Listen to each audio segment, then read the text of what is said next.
दोस्तों, तो फिर अर्जुन विजुअल परिवार की तरफ से आप लोगों के बीच में क्लास लेकर के वो शुरू करते हैं। आज का पहला ही क्वेश्चन, जैसा कि आपको पता चर्चा में, अभी आपका चर्चा में क्या, विदेशी मुद्रा भंडार चर्चा में क्यों है?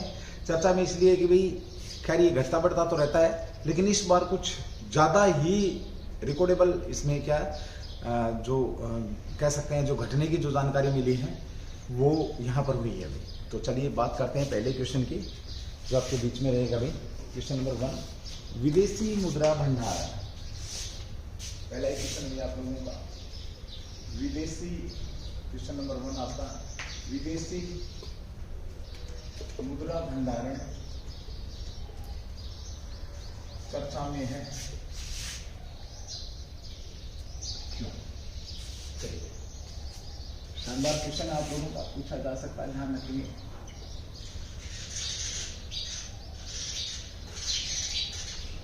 ये इसलिए चर्चा में भाई, विदेशी मुद्रा भंडार इसलिए चर्चा में है क्योंकि इसमें क्या हुआ, जो इसकी जो कह सकते हैं जो घटा है भारत का विदेशी मुद्रा भंडार, वो रिकॉर्डेबल घट इसके अंदर दर्ज की गई है, जो गिरावट दर्ज की गई है, रिकॉर्डेबल दर्ज की गई है। तो चलिए सबसे पहले बात करते हैं विदेशी मुद्रा भंडार चर्चा में क्यों, गिरावट के साथ कितने 2 अरब डॉलर, 2 अरब डॉलर की इसके अंदर क्या हुई, गिरावट महसूस हुई है, गिरावट मिली है। कितनी भाई? 2 अरब डॉलर की गिरावट हुई है। अब दूसरी बात करें तो फिर जब इतना गिर गया है तो इसके अंदर कितना, भारत के अंदर कितना विदेशी मुद्रा भंडार है? तो अभी फिलहाल 617.648 अरब डॉलर है। अरब डॉलर का विदेशी मुद्रा भंडार भारत के अंदर है, गिरावट के साथ पहुंच गया है ये आपका। और ये कब की जानकारी, कब है ये, कब की स्थिति है? अगर स्थिति की बात करें तो ये आपका 25 जो मार्च है, 25 मार्च 2022 को समाप्त जो सप्ताह हुआ था 2022, 25 मार्च 2022 को जो आपका अंतिम सप्ताह समाप्त हुआ था, उस सप्ताह में कह सकते हैं सेकेंड लास्ट जो वीक था, उस वीक के अंदर जो गिरावट दर्ज की गई है, ये आपकी गिरावट है। विदेशी मुद्रा भंडारण की बात करें तो किसी भी रूप में हो सकता है, जैसे बाहर पैसा इन्वेस्ट कर रखा हमने, बैंकों के अंदर हमारा जो पैसा जमा है, गोल्ड है, हर प्रकार का पैसा यहाँ पर टोटल लगा करके हमने बात करी कि यहाँ पर 617 जो आपका डॉलर है, 617 अरब जो डॉलर है ये हमारे पास बचा है। और इसमें से गिरावट जो दर्ज हुई आपकी वो कितनी हुई है? 2 अरब डॉलर की यहाँ पर गिरावट दर्ज की गई है, जो कि बहुत बड़ी गिरावट है। अब तक कितनी गिरावट है? विदेशी भंडार के मामले में अगर हम बात करें, विदेशी मुद्रा जो भंडारण है, विदेशी मुद्रा भंडार में ध्यान रखेंगे, उस भंडारण में बात कौन से नंबर पर है? भारत आपका 4थे नंबर पर है। कौन से नंबर पर? 4th नंबर पर आपका भारत अभी 4थे नंबर पर आपका। और इसमें पहले स्थान पर कौन आपका? पहले स्थान पर अगर हम बात करते हैं तो पहले स्थान पर आपका कौन हो गया?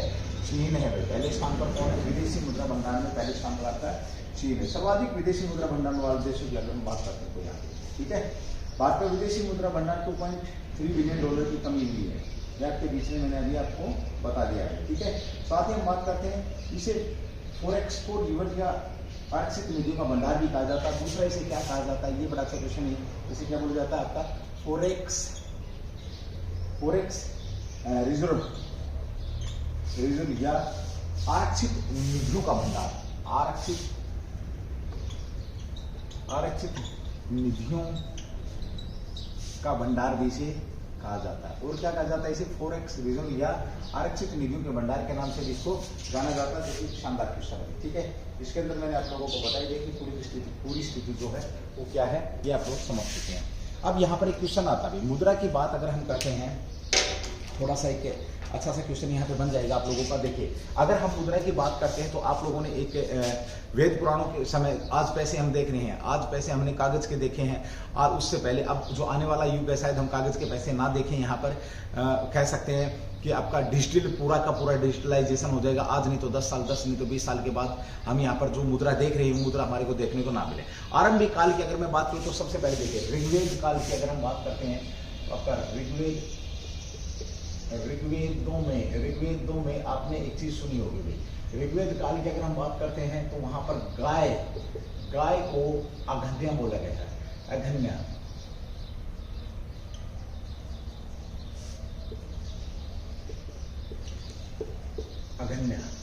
ठीक है, गाय को अगन्या बोला गया है। देखिए यहाँ पर गाय को अघन्य को नए मारने योग्य। अघन्या जो शब्द है इसका गाय को क्या बोला गया हिंदी में बात करें तो नए मारने योग्य, नए मारने योग्य।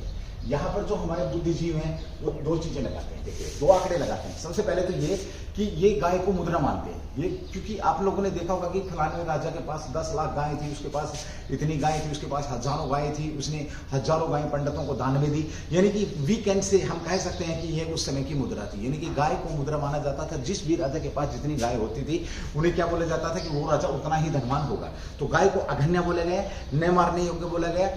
हमारे कुछ बुद्धिजीवियों ने ये भी आंकड़ा लगाया है, ठीक है। तो पहले मुद्रा की हम जो स्टार्टिंग में मुद्रा की बात करते हैं तो क्या होगी आपकी ये अघन्य। उसके बाद बात आती है किसके भी सिक्कों का चलन हुआ। यहाँ पर सोने चांदी के सिक्के बनाए गए, सोने के बनाए गए, चांदी के बनाए गए। मुद्रा की अगर हम बात करते हैं सोने चांदी की मुद्रा बनी आपकी, तांबे की मुद्रा भी बनी आपकी, ठीक है। विशेष तौर पर सोने चांदी तांबे की मुद्रा हमारे को यहाँ पर देखने को मिलती है भारत के अंदर। तो यहाँ सबसे पहले हम बात करते हैं कि सबसे पहले सबसे ज्यादा जो सोने के सिक्के, सोने के जो सिक्के हैं, सोने के सिक्के किसके काल के मिलेंगे? सबसे ज्यादा जो सोने के सिक्के मिले हमारे को किसके काल के मिले? तो ध्यान रखना गुप्त वंश के। भाई किसके मिले? गुप्त वंश के सोने के सिक्के मिले। सबसे ज्यादा किस वंश के मिले? तो गुप्त वंश के। नंबर 1। नंबर 2 की अगर हम बात करते हैं शुद्ध सोने के सिक्के, सबसे ज्यादा जो शुद्ध सोने के जो सिक्के मिले, शुद्ध सोने के जो सिक्के मिले हैं वो हमारे को कहाँ से मिले हैं? ध्यान रखिए, ये भी आपका हिस्ट्री का क्वेश्चन बन जाता है जब मुद्रा की बात होती है। शुद्ध सोने की जो मुद्रा मिली हमारे को, सबसे ज्यादा शुद्ध सोने की मुद्रा तो ये कुषाणों की मिली। किसकी मिली है? कुषाणों की मिली है। यानी कि इनके काल में सबसे ज्यादा शुद्ध सोने के होते थे।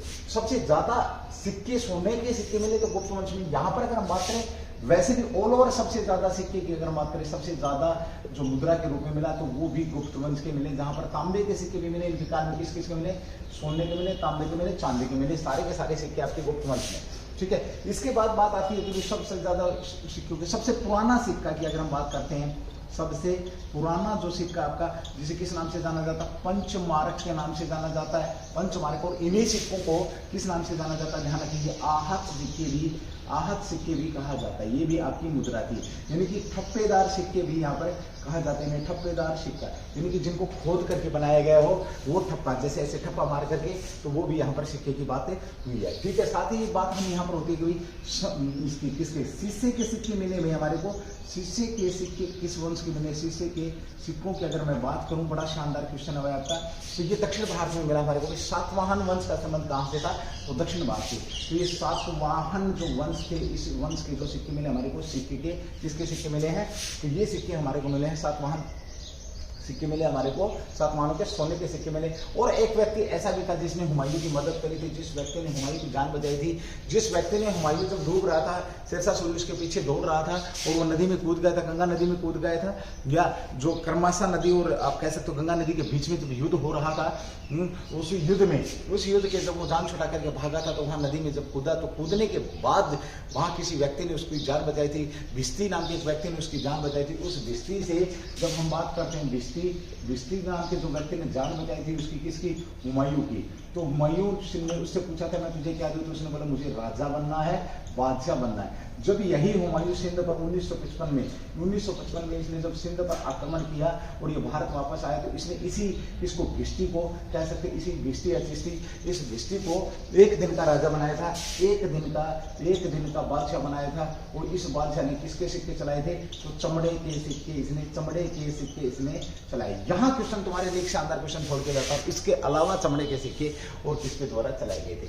ये मुद्रा थी। अब आ जाओ वर्तमान बात करते हैं। देखिए, जब पढ़ रहे हैं तो बड़े अच्छे से पढ़ेंगे। संडे का दिन है, तसल्ली से इस क्लास को देखेंगे, नोट्स बनाएंगे, बेहतरीन नोट्स आप लोगों को काम आएंगे, ठीक है।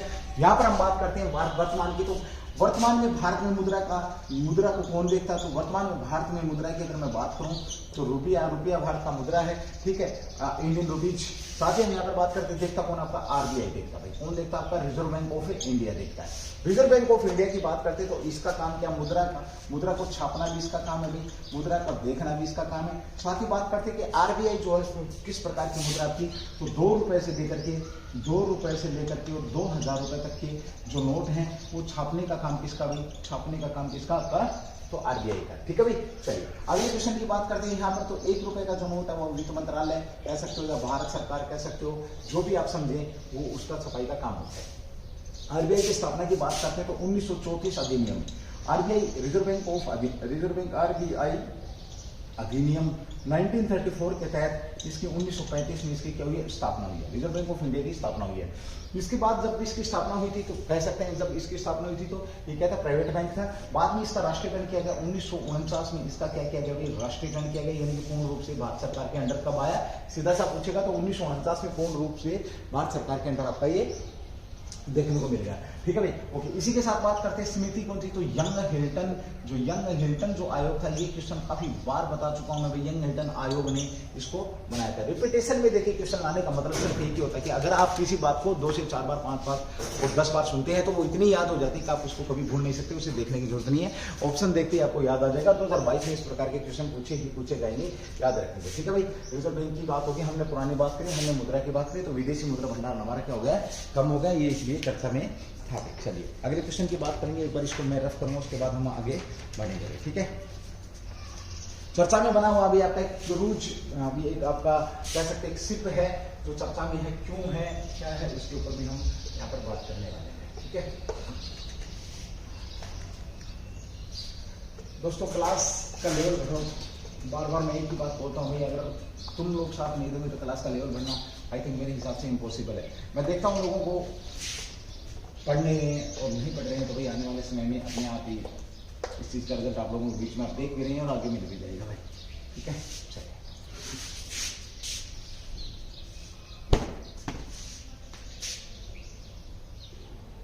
अगला क्वेश्चन है आपका, ये भी 2022 के हिसाब से बड़ा शानदार क्वेश्चन रहने वाला है, ध्यान रखेंगे।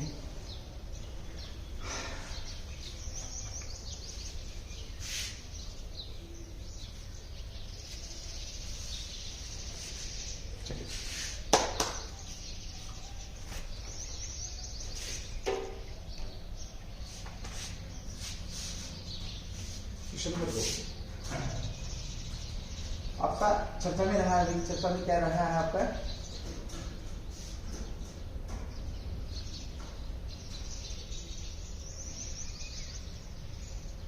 यांगत्जी रिवर 3 गोर्जेस है। यांगत्जी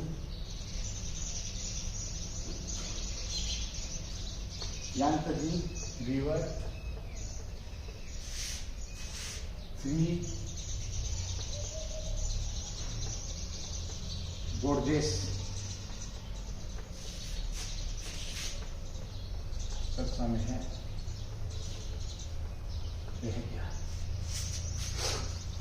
देखिए सबसे पहले बात करें मैंने यांगत्जी रिवर 3 जो गोर्जेस चर्चा में है, ये है क्या है, चर्चा में है। उससे पहले तो ये पूछना चाहिए, पता होना चाहिए कि ये जो गोर्जेस है, ये यांगत्जी गोर्जेस आपका है क्या।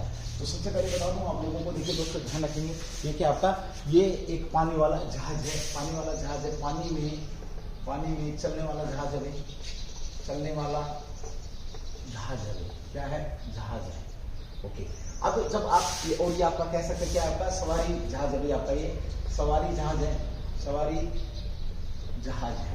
ठीक है, साथ ही हम बात करते हैं कि जब ये सवारी जहाज है तो चर्चा में क्यों बहुत से जहाज बनते हैं भाई, तो उससे पहले ये बताना चाहिए आपको कि इस जहाज को बनाया किसने, तो चीन ने बनाया। जरूरी बात है, जब चीन ने बनाया होगा चर्चा में है तो कुछ विशेष तौर पे कुछ खास ले रहा है। तो ये दुनिया का पहला इलेक्ट्रिक जहाज है, क्या है, इलेक्ट्रिक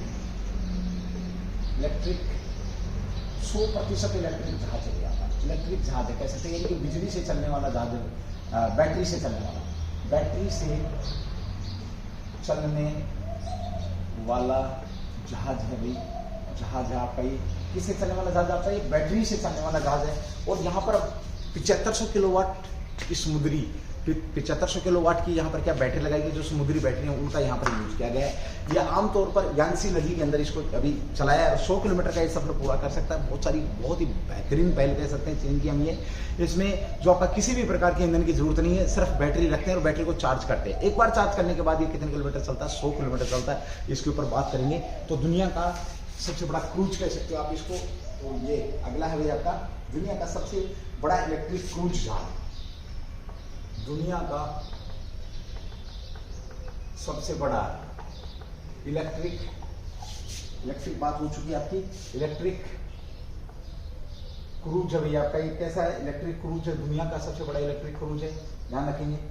और इसने अपनी पहली यात्रा चर्चा में की, इसने अपनी पहली यात्रा कौन सी नदी पर करी है, यांगत्जी यांगत्जी जो नदी है, इस नदी पर इसने अपनी पहली यात्रा करी है। पहली यात्रा करी है, कहां पर करी है पहली यात्रा इसने? तो यांगत्जी जो नदी, इस पर इसने पहली यात्रा करी है। पहली यात्रा करके पूरी ये वापस आ गया भाई। कहां पर पहुंच गया? मध्य हुबेई प्रांत। तो कहां पर? हुबेई। इस हुबेई को कोई नहीं भूल सकता, इसने दुनिया को नचाया है। दुनिया भूल नहीं सकती इस हुबेई प्रांत को। ये वही हुबेई प्रांत है जहां पर आपका वुहान सिटी है। वुहान सिटी की अगर मैं बात करूं तो वही वुहान सिटी है जहां पर हमारा कोरोना आया है। ठीक है, चलिए अगली बात करते हैं। ठीक है, ये चियांग नामक जगह पर पहुंच गया। चियांग बंदरगाह, हुबेई प्रांत की एक चियांग बंदरगाह है। चियांग बंदरगाह पर ये अपनी यात्रा पूरी करके पहुंचा है। इसके अंदर कितने भाई?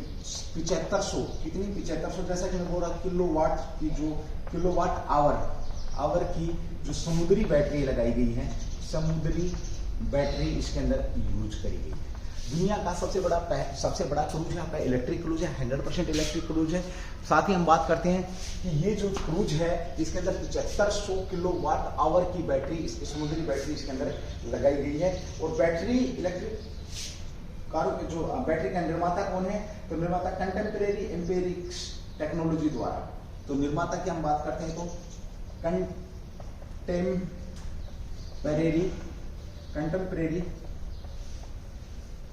एम्पिरिक्स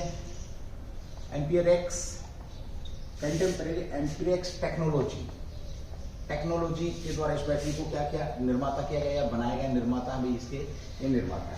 दुनिया में इलेक्ट्रिक कारों के लिए नंबर 1 बैटरी रखी है। ठीक है, इसका वाणिज्य परिचालन कब शुरू होगा? वाणिज्य परिचालन की अगर हम बात करते हैं, वाणिज्य परिचालन मतलब इसको भी जनता के लिए, आम जनता के लिए कब खोला जाएगा? तो अप्रैल, इसी महीने अप्रैल 2022 में इसका वाणिज्य परिचालन कर दिया जाएगा।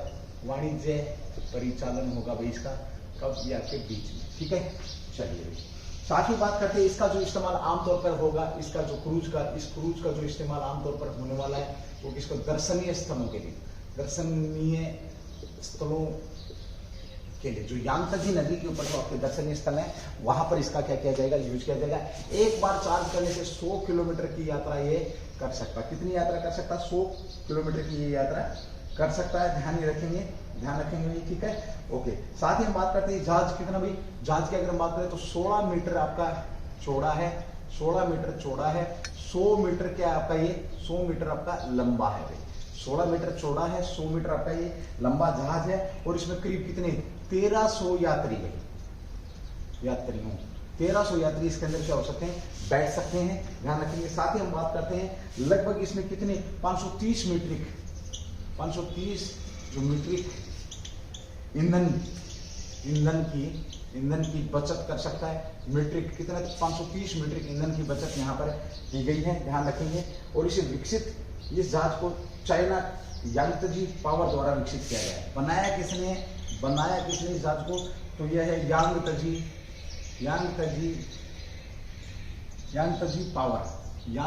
पावर द्वारा इसे विकसित किया गया। ये भी अच्छा क्वेश्चन यहाँ पर आपका रहने वाला है। और इसकी लागत की बात करें तो 150 मिलियन युआन वहां की क्या मुद्रा चीन की, या अगर बात करें तो 3.6 मिलियन डॉलर।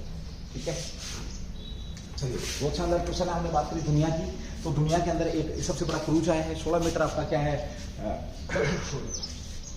16 मीटर चौड़ा है, 100 मीटर लंबा है, 1300 यात्री को एक साथ ले सकता है। 7500 किलोवाट आवर की बैटरी इसके अंदर लगी हुई है। एक बार चार्ज करने के बाद ये 100 किलोमीटर निकाल सकता है। यांगत्जी नदी पर दर्शनीय स्थलों के लिए इसको खोला जाएगा। अप्रैल में वाणिज्य चला जाएगा। चर्चा में इसलिए क्योंकि इसको पहली बार इसका सफल प्रशिक्षण हुआ, कह सकते हैं अपनी पहली यात्रा पूरी करके वापस से आया है। समुद्री बैटरी के द्वारा चलने वाला। इससे 500 जो आपका 30 मिलियन जो मीट्रिक टन ईंधन की इससे क्या हो सकती है? बचत हो सकती है। इसलिए शानदार बनाया किसने? यांगत्जी पावर के द्वारा इसको बनाया गया है। ये भी आप लोगों के बीच में क्वेश्चन रहने वाला। अब जब बात आ रही है सारी की सारी, तो ध्यान रखेंगे। देखिए पावर की electric vehicle, EV vehicle scheme Bharat के अंदर बहुत चल रही है, भारत में भी चल रही है। भारत में सबसे बड़ा चार्जिंग स्टेशन लगाया गया है गाड़ियों का। चार्जिंग स्टेशन की अगर मैं बात करूं तो गुरुग्राम के अंदर लगाया गया। कहां पर लगाया गया? गुरुग्राम के अंदर चार्जिंग स्टेशन की अगर हम बात करते हैं सबसे बड़ा कितने पॉइंट है यहाँ पर? 100 पॉइंट है। वैसे गुरुग्राम की अगर हम बात करते हैं तो ध्यान रखना, गुरुग्राम आपका फेमस अभी भारत का पहला हिली हब है। भारत का पहला हिली हब भी आपका कहां पर है? हिली हब की बात करें तो गुरुग्राम में। ग्रेन एटीएम की बात करें तो वो भी गुरुग्राम में। सोलर अलायंस का हेडक्वार्टर की बात करें तो वो भी गुरुग्राम। किसका भी? सोलर अलायंस का हेडक्वार्टर किसकी मदद से खोला था हमने? ये फ्रांस के राष्ट्रपति और प्रधानमंत्री मोदी ने इसको मिलकर के किया था। ऑपरेशन मुस्कान की बात करें तो वो भी गुरुग्राम, खोए बच्चों को मिलाने के लिए भी, ठीक है। ओके, मेडा सिटी के नाम से किसको जाना जाता है? तो वो भी यही, किसको? गुरुग्राम को। और अभी हाल ही में सबसे ज्यादा निजी हॉस्पिटल में सबसे बेस्ट पहले नंबर पर आने वाला मेदांता हॉस्पिटल भी आपका कहां पर? भाई मोस्ट इंपोर्टेंट क्वेश्चन बनेगा।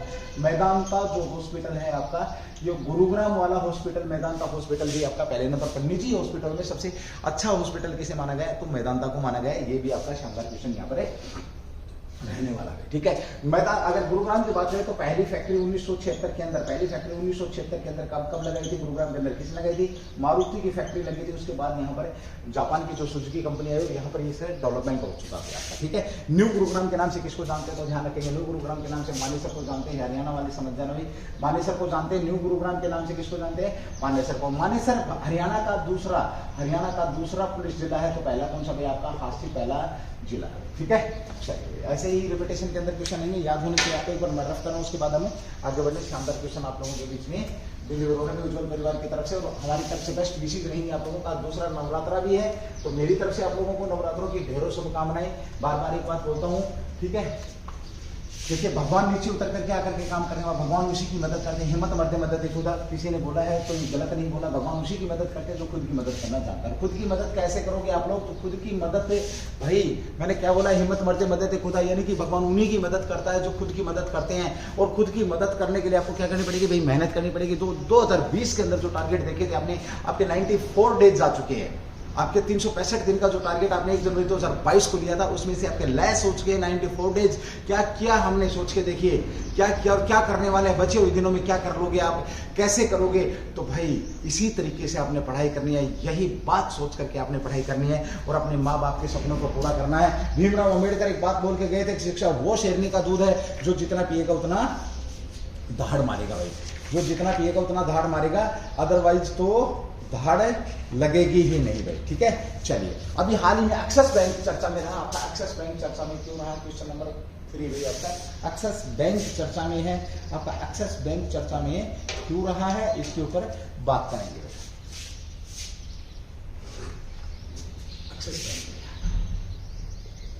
एक्सिस बैंक आपका चर्चा में है।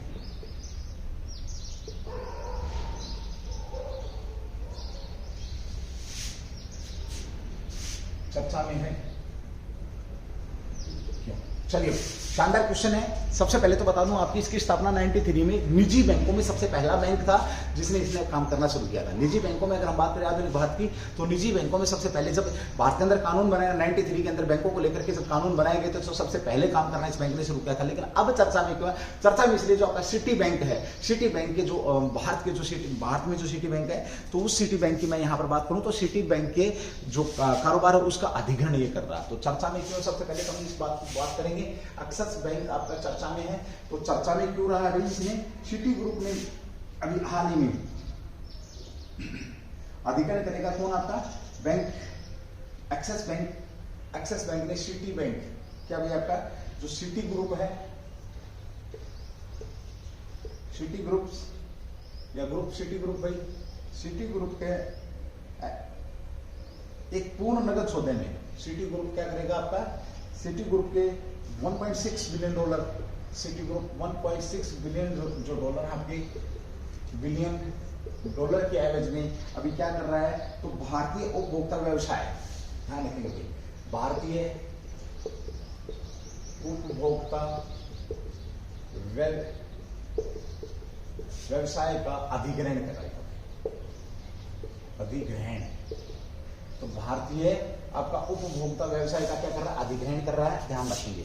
यानी कि जो भारत के अंदर जो व्यापार था इसका, किसका? सिटी बैंक का जो व्यापार था, उस व्यापार को अब किसने अधिग्रहण कर लिया? 1.6 बिलियन डॉलर के अंदर इसने ले लिया है। किसने ले लिया? तो आपका एक्सिस बैंक ने इसको खरीद लिया है, एक किस्म से कह सकते हैं।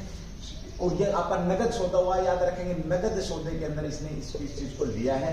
और अब इसके अंदर क्या होगा? इस निर्णय में सिटी बैंक इंडिया उपभोक्ता बैंकिंग व्यवसाय शामिल है इसके अंदर, खुदरा बैंकिंग, क्रेडिट, उपभोक्ता कार्ड, ऋण प्रबंधन शामिल है इसके अंदर। क्या क्या रहेगा? जैसे क्रेडिट कार्ड है आपका, ऋण है, उपभोक्ता, वो सारी की सारी चीजें जो बेसिक सी जो बातें थी, लेकिन जो बेसिक सी जो बातें थी सारी की सारी, जैसे आपका क्रेडिट कार्ड इशू करता बैंक, ऋण देता बैंक, और भी बहुत सी जो सुविधाएं देता है, सारी की सारी सुविधाएं अब किसके अधीन होगी आपकी, तो एक्सिस बैंक के अधीन होगी। ये बहुत शानदार बात है।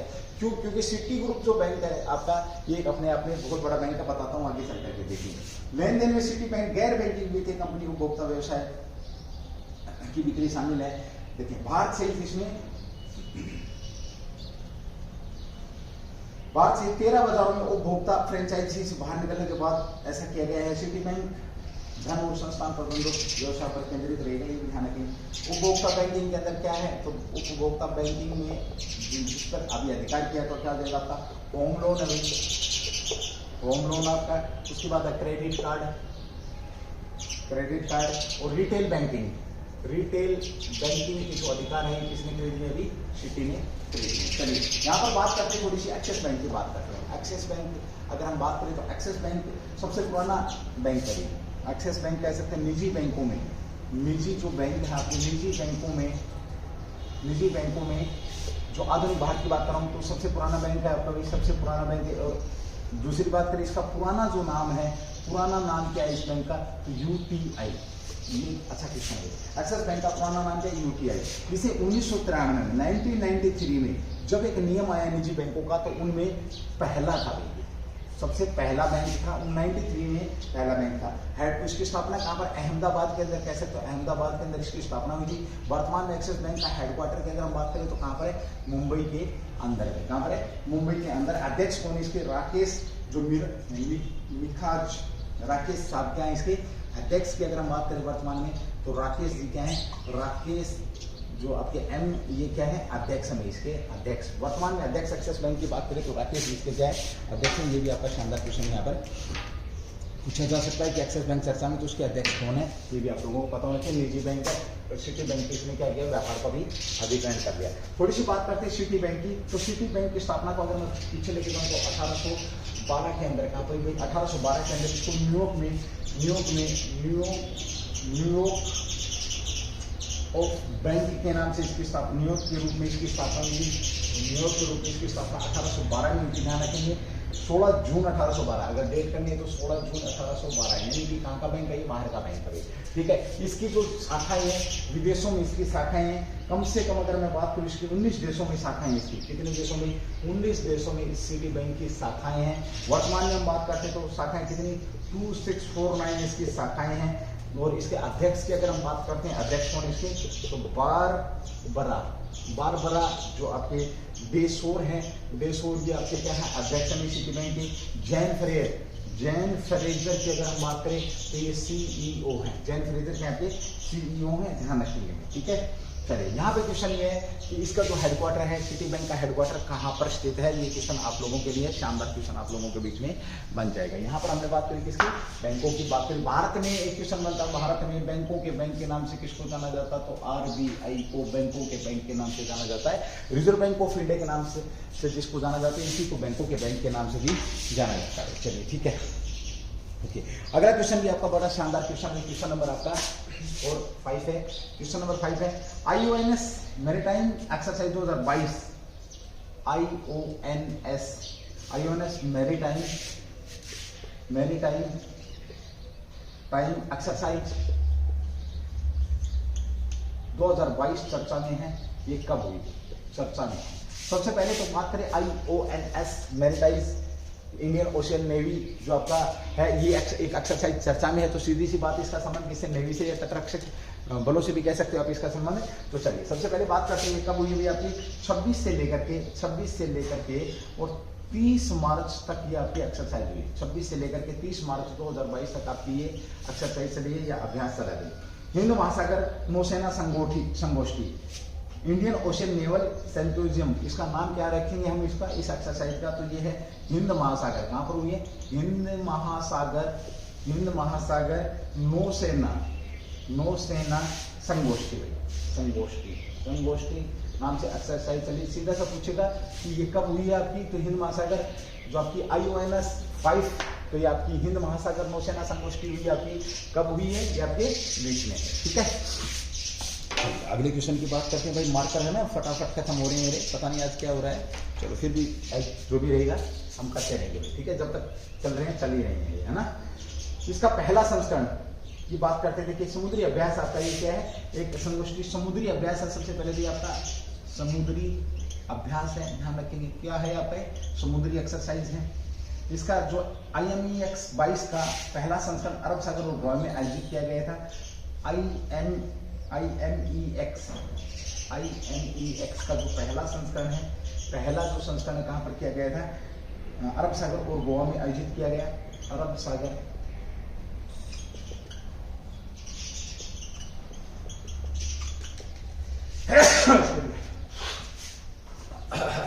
तब दिया इंडिकेशन हो गया ना।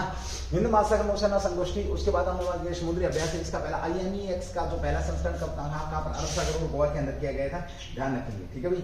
इसमें क्या है, अभ्यास मानवीय सहायता और आपदा राहत संचालन के क्षेत्र में, तो जो मानव आपदा की बात कर, देखिए मानव ऊपर आपदा के दौरान जो राहत पहुंचाते हैं वो एक्सरसाइज इसके अंदर शामिल है, ठीक है भाई। उद्देश्य की बात करें, संचार क्षेत्र में भाग लेना, तो अतिक्रियाशीलता को बढ़ने का उद्देश्य, यानी कि मानवीय सहायता और आपदा राहत, मानवीय सहायता करना और आपदा राहत इसका मुख्य उद्देश्य है, ध्यान रखेंगे। IONS में 24 सदस्य देशों में से 15 देशों ने भाग लिया भाई। इसमें IONS में इसमें कितने देशों ने भाग लिया, तो 24 सदस्य हैं इसके, 24 सदस्य देश हैं, और भाग कितनों ने लिया है, 15 देशों ने इसके अंदर भाग लिया। ये शानदार क्वेश्चन आप लोगों से पूछ लिया जाएगा, ठीक है। इसका पहला चरण अभी बताया मैंने, गोवा के मोरुंगो बंदरगाह पर आयोजित किया गया था। इस अभ्यास का एक बंदरगाह चरण शामिल था जो कि 26 से 27 मार्च तक, तो पहला कब, तो 26 से 27 मार्च तक इसका हुआ था। तो कहाँ पर, गोवा के मोरुंगाओ बंदरगाह, ये लिख लेंगे भाई, इंपॉर्टेंट है। गोवा का कौन सा बंदरगाह आपका, ये है मोरुंगाओ जो आपका बंदरगाह है। इस बंदरगाह पर ये आयोजित किया 28 से 30 मार्च तक अरब सागर में समुद्री तरण का आयोजन किया गया, 28 से 30 मार्च, ठीक है भाई। इसके अंदर जो भाग, इसकी स्थापना की अगर हम बात करते हैं, स्थापना थोड़ी सी ले लेते हैं। देखिए स्थापना की अगर हम बात करते हैं तो 2007 में भाई इसकी स्थापना हुई थी, किसकी, IONS की स्थापना की बात करते हैं तो 2007 में स्थापना हुई थी। पहली संगोष्ठी का आयोजन कब किया गया था, तो पहली जो संगोष्ठी है, पहली संगोष्ठी का आयोजन 2008 के अंदर किया गया था, याद रखेंगे, ये भी अच्छा क्वेश्चन है। और यही महासागर के क्षेत्र में ही हुई थी भी। इसका उद्देश्य क्या है, जो देशों के बीच में मैत्रीपूर्ण संबंध स्थापित करना, साथ ही हम कह सकते हैं मानवीय सहायता करना, मानवीय आपदा के दौरान सहायता करना, जैसे भी आप लोग समझ सकते हैं, ठीक है। चलिए, मोस्ट इंपोर्टेंट क्वेश्चन था ये भी आपका 2022 के अंदर आपको पूछा जाने वाला क्वेश्चन रहेगा भाई आपका ये, ठीक है। चलिए अगले क्वेश्चन की बात करते हैं। अभी हाल ही में चर्चा में रहा भाई आपका अपसपा चर्चा में क्यों रहा है, क्या है, इसके ऊपर हम यहाँ पर बात करेंगे। सॉरी,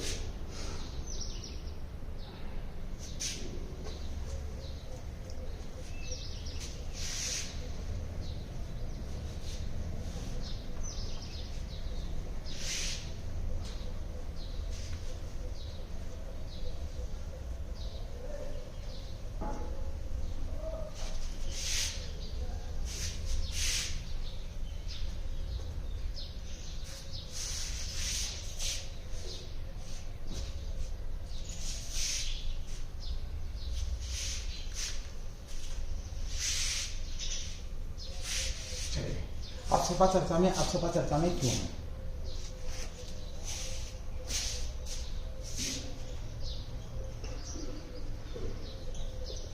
अपसपा चर्चा में है।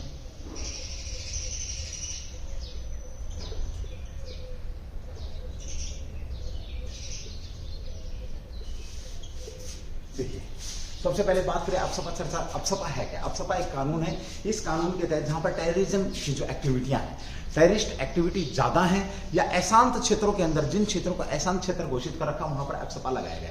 अपसपा एक सुरक्षा बलों को एक प्रकार से एक विशेष अधिकार देता है, और विशेष अधिकार क्या देता है, बिना वारंटी के गिरफ्तारी देता है, बिना वारंटी के सर्च का अधिकार दे सकता है, घरों की सर्च हो सकती है, बंदे की सर्च हो सकती है, बिना वारंटी को उसे गिरफ्तार किया जा सकता है। ये अपसपा है। अशांत क्षेत्र का मतलब मेरा यहाँ से है जहां पर टेररिज्म ज्यादा फैला, जहां पर लोगों को परेशान ज्यादा किया जाता है, जो आपकी इलीगल एक्टिविटीज ज्यादा रहे, जहां पर देश की सुरक्षा को लेकर के, नागरिकों की सुरक्षा को लेकर के ये इस अपसपा का प्रबंधन किया गया था। अभी हाल ही में बाहर के कुछ क्षेत्रों में अपसपा चल रहा है। नागालैंड के अंदर एक कांड हुआ। नागालैंड के अंदर कांड क्या हुआ कि 6 मजदूर अपने काम से वापस आ रहे थे, वहां पर सुरक्षा बलों के द्वारा गलती से उन्हें मार दिया गया। इस बात को लेकर के वहां पर एक बहुत बड़ी हिंसा हुई, या कह सकते हैं बहुत बड़ा वहां पर एक भीड़ इकट्ठा हुई, और उन्होंने इसके खिलाफ नारेबाजी करनी प्रारंभ करी। और बहुत बड़ा एक बवाल वहां पर काट दिया गया। और इस बात के मद्देनजर रखते होम मिनिस्टर अमित शाह ने भी मध्यस्थता करके इस लोकसभा को कुछ क्षेत्रों से हटा दिया गया। चर्चा में किस लिए ये कि इसे कुछ क्षेत्रों से हटा दिया गया है, यानी कि कुछ विशेष क्षेत्रों में इसको अभी भी लागू कर रखा है। ठीक है, चलिए इसलिए आपका अपसपा चर्चा में है। तो सबसे पहले बात करते हैं आपकी अपसपा की बात करते हैं हम। तो अपसपा को मैंने बताइए आपका क्या है, आर्मर्ड फोर्सेस स्पेशल पावर। क्या आपका ये आर्मर्ड फोर्सेस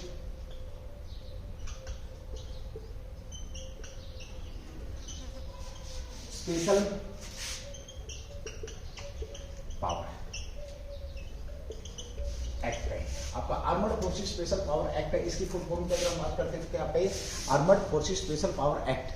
ये एक्ट कहां पर, तो मैंने बताया कहां पर लगाया जाता है, अशांत क्षेत्रों में, अशांत क्षेत्रों में इसको लगाया जाता है। अशांत क्षेत्रों की अगर हम बात करें तो शांति स्थापित करने के लिए, किसके लिए भाई, शांति स्थापित करने के लिए किसको दिया जाता है, सुरक्षा बलों को, सुरक्षा जो बल है आपके सुरक्षा बलों को ये एक्ट या अधिकार प्रदान करता है, विशेष अधिकार, सुरक्षा बलों को विशेष अधिकार प्रदान करता है। क्या करता है, ये विशेष अधिकार प्रदान करता है, सुरक्षा बलों को विशेष अधिकार प्रदान करता है। बिना वारंट के, कह सकते हैं क्या भाई, बिना वारंट के ये क्या कर सकता है, बिना वारंट की गिरफ्तारी इसके अंदर हो सकती है। बिना वारंट के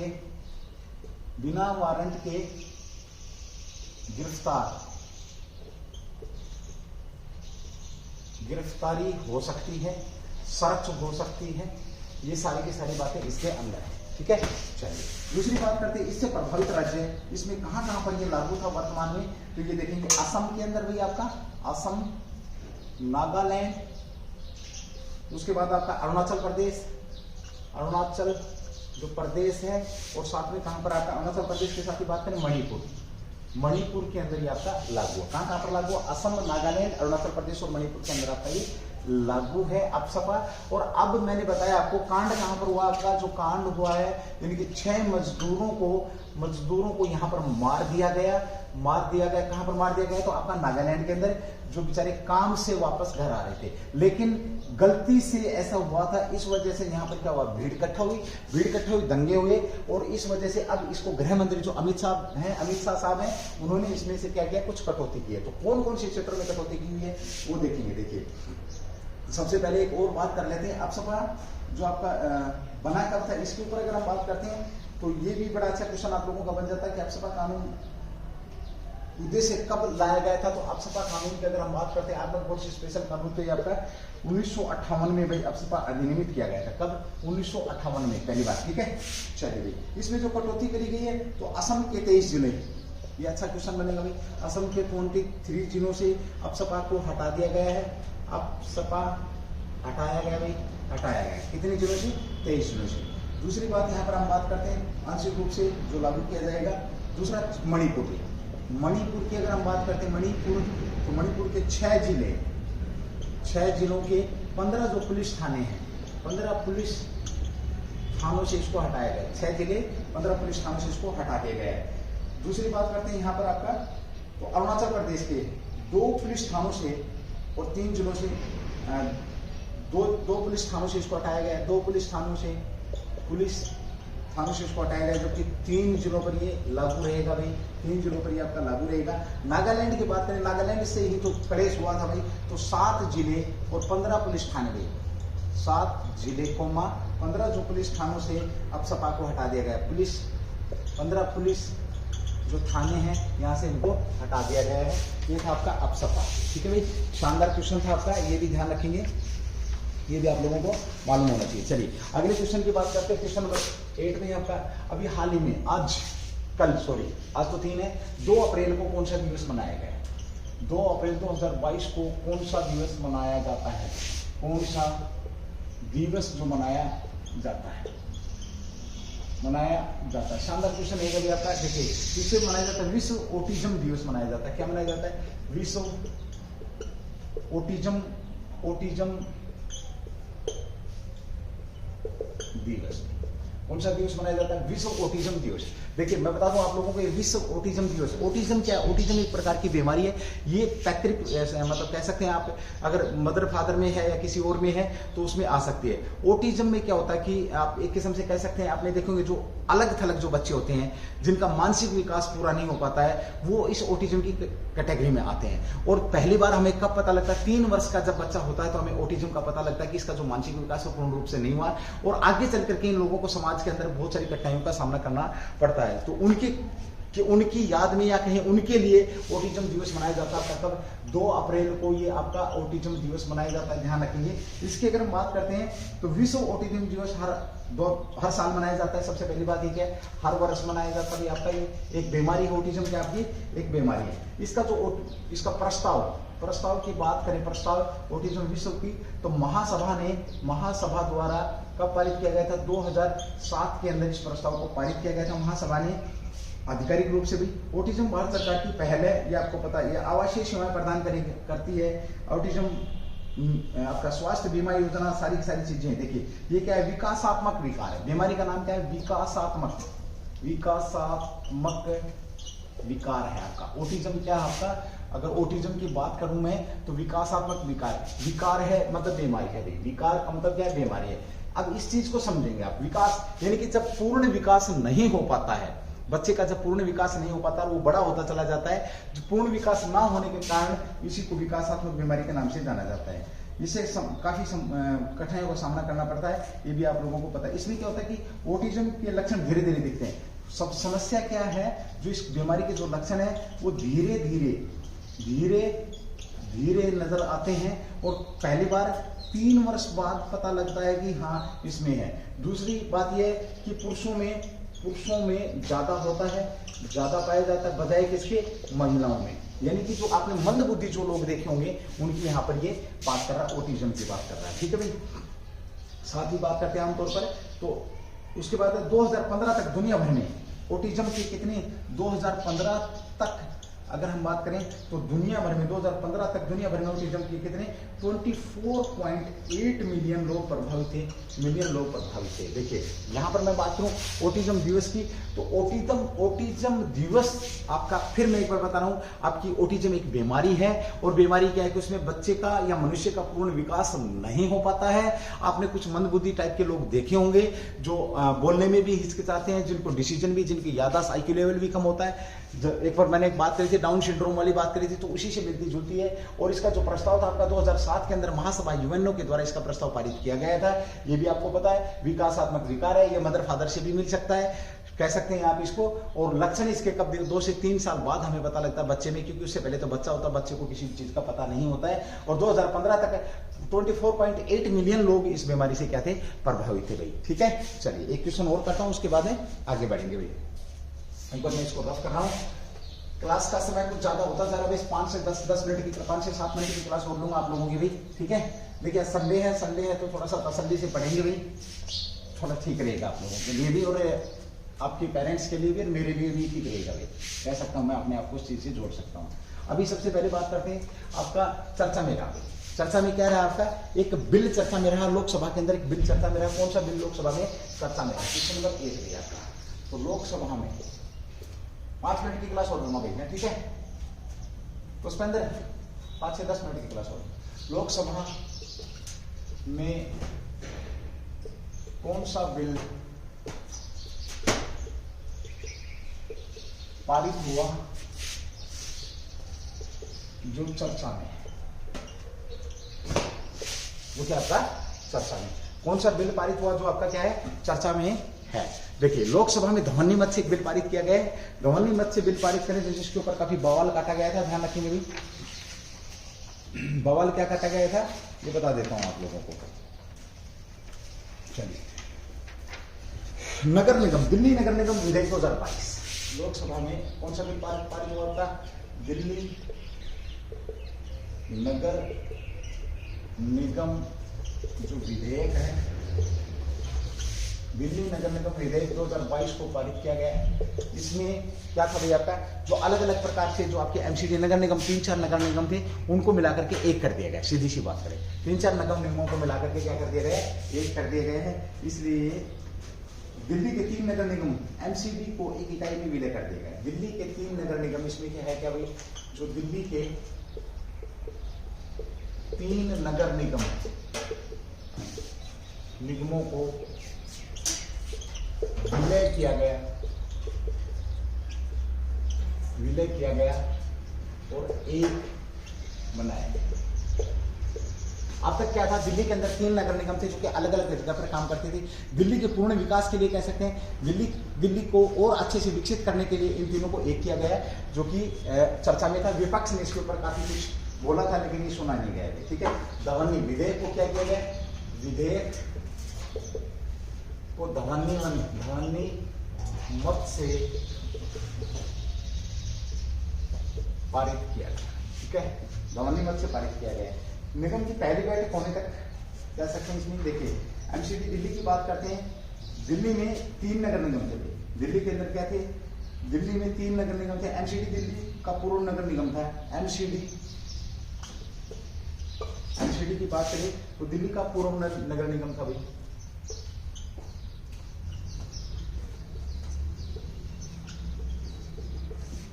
ठीक है, ओके। उसमें 9 जिलों में से 8 पर शासन करता था। ये 9 जिले म्यूनिसिपल जो आपका कॉर्पोरेशन दिल्ली की बात कर रहे हैं, तो 9 जिलों में से 8 पर ये शासन करता था। बाद में कितने 11 जिलों पर हुआ, अभी 11 जिलों पर तक बढ़ गया। ठीक है, 2012 में इस निगम को बाद में 3 निकाय में बांट दिया गया। 2012 में इसे क्या कर दिया गया, 2012 में इसे 3 निकायों में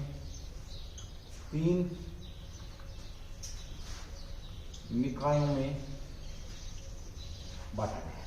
जो क्या हो जाता है आपका 3 निकायों में बात करें तो देखिए, एक एसडीएमसी है आपका, एसडीएमसी यानी कि जो आपका दक्षिण दिल्ली नगर निगम है। दूसरा एनडीएमसी आपका नॉर्थ दिल्ली नगर निगम है। एक आपका ईस्टर्न पूर्व ईडीएमसी, एक आपका पूर्व दिल्ली नगर निगम।